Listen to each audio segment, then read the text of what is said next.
Hello, I'm Antonio Mora. This is the newsandnews.com Day in Brief. Today's top stories in 4 minutes. It's Monday, July 23rd at 7 p.m. Clearly, it's too much to expect people to act like mature adults in Washington, D.C. Thursday afternoon, the White House announced President Trump is considering revoking the security clearances for at least a half dozen former top intelligence and national security officials who have attacked him. One target, former Director of National Intelligence James Clapper, said this was unprecedented, petty, and an abuse of the system.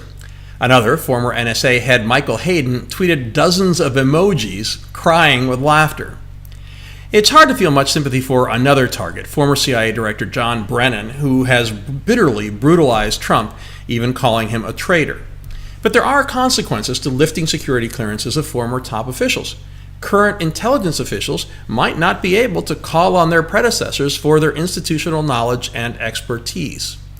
Another point that's alarming is how the White House repeatedly doesn't do its homework. Sarah Huckabee Sanders also singled out the former numbers 1 and 2 at the FBI, Jim Comey and Andrew McCabe. According to reports, both had already lost their clearances when they left the FBI or soon after. Meanwhile, Trump lashed out at Iran in a powerfully worded tweet late last night. He warned that Iran better not threaten the U.S. again, or, quote, it will suffer consequences, the likes of which few throughout history have ever suffered. Trump was reacting to a threatening statement made Sunday by Iranian President Rouhani, where he said war with Iran is the mother of all wars. Monday, Iran accused Trump of engaging in psychological warfare.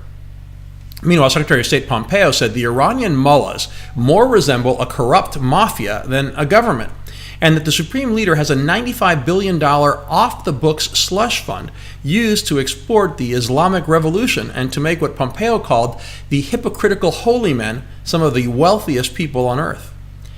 Trump also reversed course again on Russian interference, saying former President Obama did nothing because it's all a big hoax. But a judge granted immunity to 5 witnesses in the Manafort case and delayed it until next week, while prosecutors in the Michael Cohen case have reportedly received 12 audio recordings from the special master in charge of reviewing materials seized from Cohen. Whatever you think of the politics of the New York Daily News, nobody should rejoice to hear that half its newsroom staff was laid off today. Having fewer journalists reporting on their communities and holding governments accountable is good for no one. Now our alternate universes segment, the great divide between conservative and liberal media, was evident today on so many levels. On cable news, I lost count.